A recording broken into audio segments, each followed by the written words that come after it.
Hello and welcome back to episode 2. So this episode is going to be a little bit different. It's going to be quite centered around the base, but not so much directly in it. More of just a couple of adventures that we got on while obviously was out and about. So let's start off with the adventure down in our mine and see what we got up to with a little bit of resource gathering and when we decided to tackle that mine shaft I mentioned last episode. So let's take a look. And it's all growing really nicely, especially with it being actually pretty much directly under the base. So it's pretty much always going to be loaded, which is a really big help. And we've got plenty to mine here.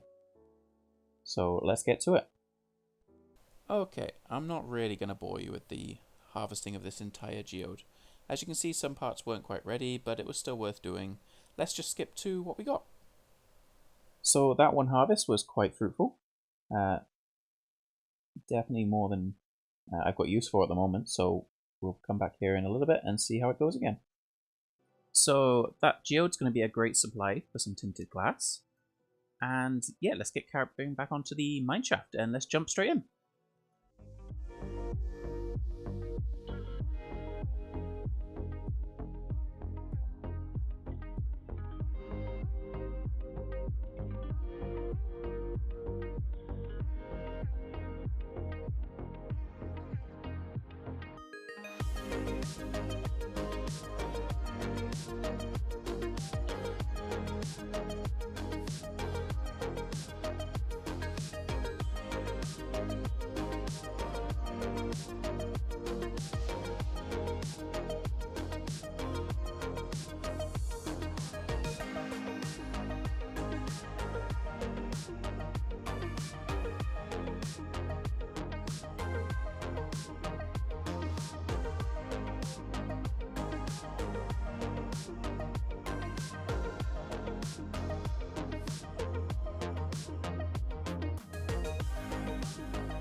And so we finished with the mineshaft, and if you're ready, this is all the goodies we got.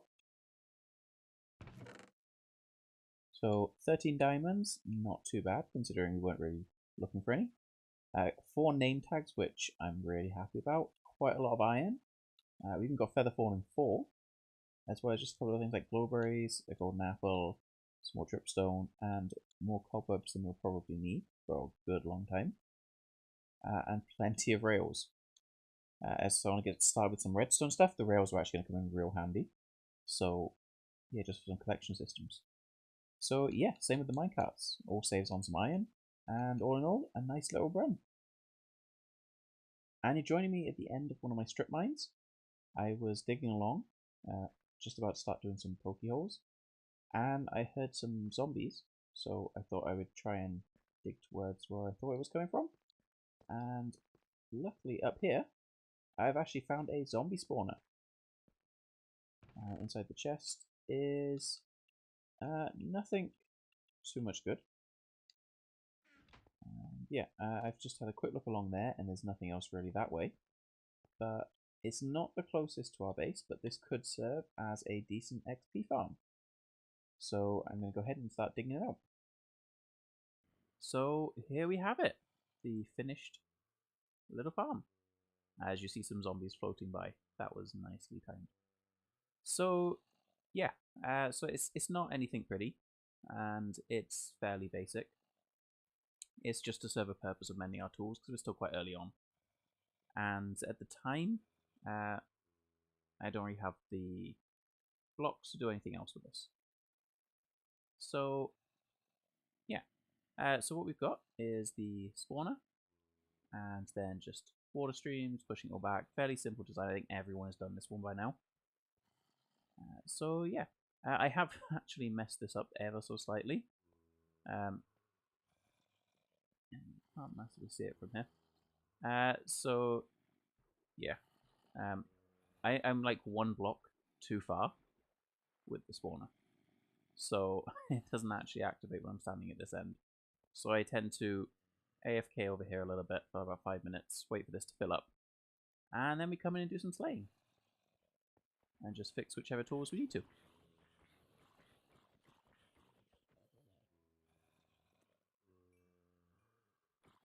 So it's nothing high tech, it is purely just this. But it works, it serves a purpose, and we'll improve this at some point in the future. So yeah, it's not brilliant, it's not perfect. It serves a purpose, which is just to fix the tools, which doesn't take long to do. So we're happy with that for now. And we actually managed to also grab 2 zombie villagers from this spawner. And if I just take you a little bit here, we stored them for a little bit. But a little way down this passageway, you start to see some rails. I had to move them. Okay, a little bit further down the passageway than I thought. So you can see we're a little bit far away from the base for this one. So yeah, here we go. So we just transported it up to the base. And yeah, let's have a look at how that actually went, because that was just shocking to me. I still can't believe my luck on that. Now, I couldn't actually believe my luck with these villagers. I managed to get them from the zombie spawner and then bring them up and cure them. So yeah, that Unbreaking 3 there, I'd actually been playing about 2 hours in another world, building a big villager trading hall with all of the book trades, as well as loads of other trades for the different jobs. And after about 2 hours, I settled on an Unbreaking 2 because I was having such bad luck that I just did not get Unbreaking 3. So yeah, that was after about 5 lots of breaking the lectern, so I don't know how I got so lucky on that one. But it actually gets even luckier here. As you can see, I was trying to get the second one to be a farmer, however was having a little bit of a pain because it kept linking to another job block. So yeah, I was just sealing this off because the sun going down. And this is the bit that got me by complete surprise with how much luck I was having. He just changed to a librarian on the same job block that's already in use, and by pure chance is also mending. Like, I couldn't pass that up. I wanted a farmer villager, but that's just too good to miss. So, yeah, I don't think I've ever been that lucky in Minecraft when it comes to librarians. They are usually a royal pain. So yeah, you may have guessed where our next adventure is if you see the particles, and you know your Minecraft. The next adventure is in the Nether. So I went in just to collect some blaze rods, as well as some nether wart just for some potions, mainly to start working on the villager trading hall that I want to get going.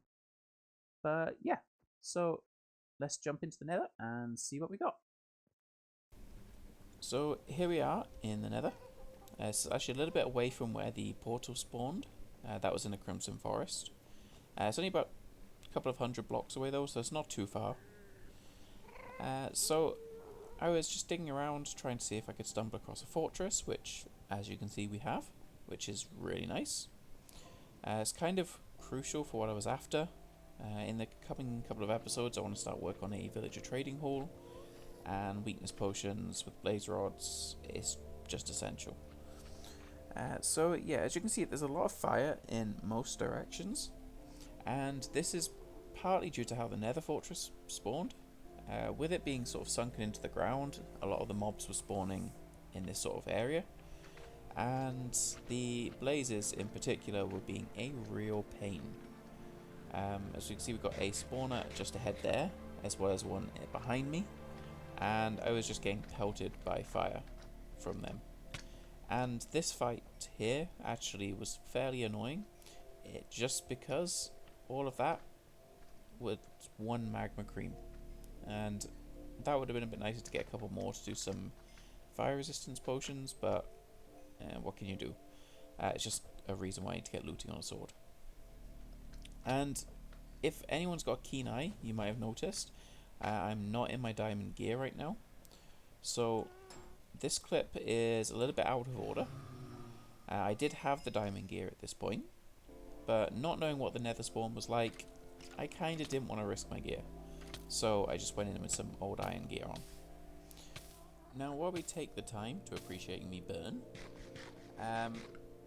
to try and combat these blazes, I started sealing the blazes into a little box, as you can see just behind there, and that led to one of the better ideas here, and we're going to cut to a clip now to show what I did with it. So it's nothing high tech, it's just literally so I can farm some blaze rods. As you can see, I've got like 25 here, so it's going fairly well, and let's just get some more. So I've got this little hole here, which they cannot get through. Every now and then I'll break it just to run in and grab some blaze rods, or if they're not coming over the side, then I'll run in and kill them. But I've been managing to do this without taking really much damage, so it's working quite well for me. I'm hoping to get about a stack of blaze rods, or anywhere over half a stack. To be honest, it's going to be a massive bonus and will go a long way. So yeah, as soon as I come back, we can then make some potions. Obviously, we've got more than enough to the Eye of Enders to find the end portal. And then yeah, we can just keep going on that then. We probably will need some workstations as well for some villagers at some point. So some more for that will be great.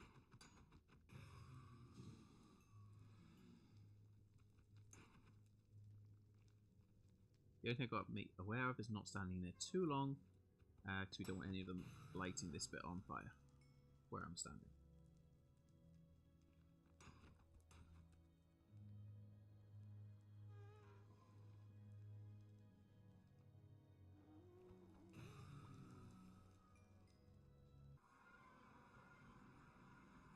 Definitely want to try and secure that portal a bit more, as that is something we will be doing.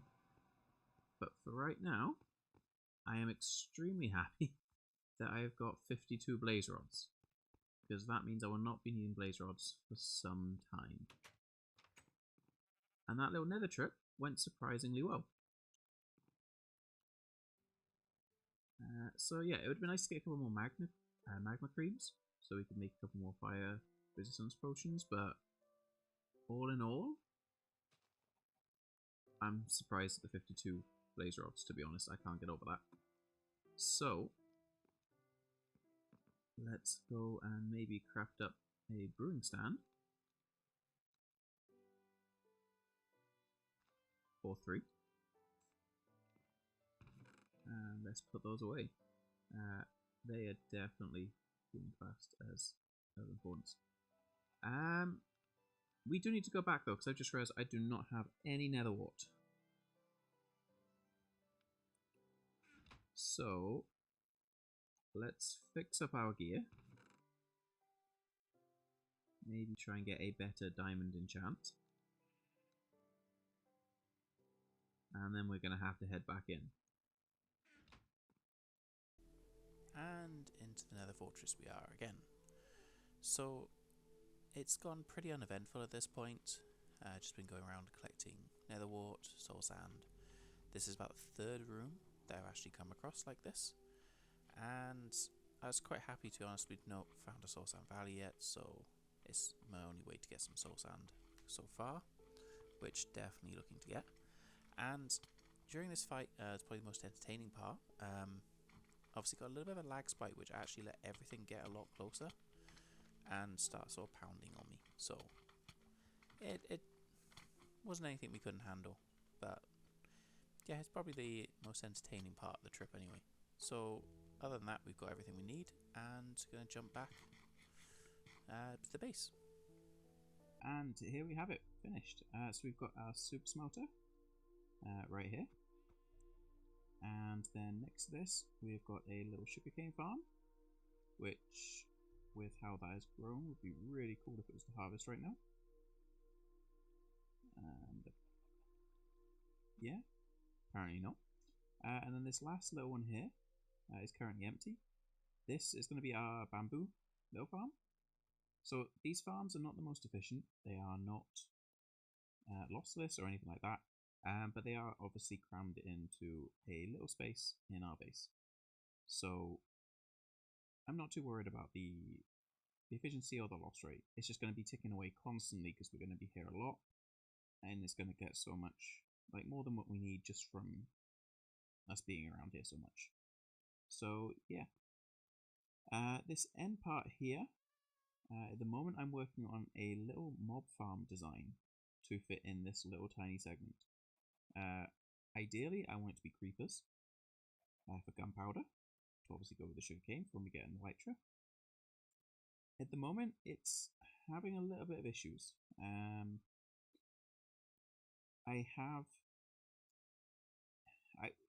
Obviously you've got the standard creeper farm design with the buttons, the trapdoors, and everything like that. That just does not seem to be working in this little space. I am not sure why, because theoretically it should. So what I'm trying to do is just play with that a little bit. I've managed to get spiders spawning in there at the moment, but we are going to get this bit working. And then in here, right under our base, this will just be a little mini creeper farm.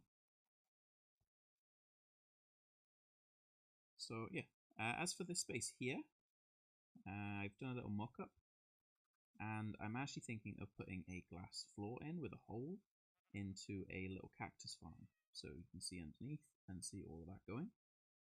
It might even end up being actually a melon and pumpkin farm, but an automatic one. A little bit undecided just yet. As I want to get a villager trading hall going, I imagine the pumpkin and melons will be a lot more helpful, so we'll probably end up going with that one. And then obviously over here, we have our bubble elevator going down to our different mining levels. Obviously with 1.18 having different rates at different levels. And in around here, so this is something I've been working on a new design for, and it's not built just yet. But we have our two villages here. So this standard sort of design, where they're in the boat with the slabs, in this little tiny space does not work. You can throw them food, they will not pick it up whatsoever. I cannot find a single spot where they will pick up. So I've had to do a completely new design that will work in this little 2x2 while also actually picking up the food. So I have a one that's working. We haven't built that yet. We're going to see if that will probably go into next episode.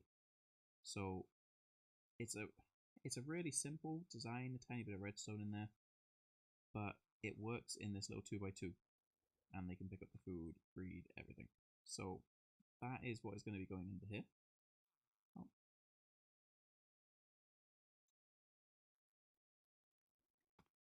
So yeah, that's what's going to be going under here. Obviously this is all going to be sealed off with some pillars down to the bottom of the villager breeder, where the villagers are actually pumping out. This space here is then going to turn into a storage system with an automatic sorter going around the outside to sort the chests. It's not going to be a huge one, but it's going to be a big improvement on what we've got up in the house at the moment.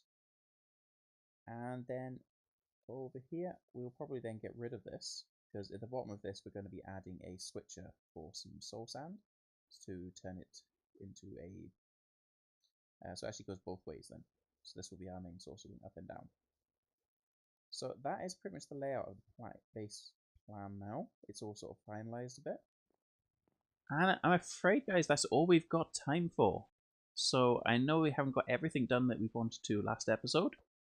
But I think we've had some fun and got through a couple of adventures. So I hope you've enjoyed it.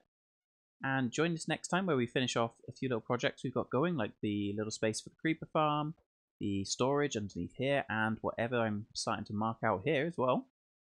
And if you've enjoyed this, please do give a like, consider subscribing so you can see what happens here in the next episode. Thanks for watching. Goodbye.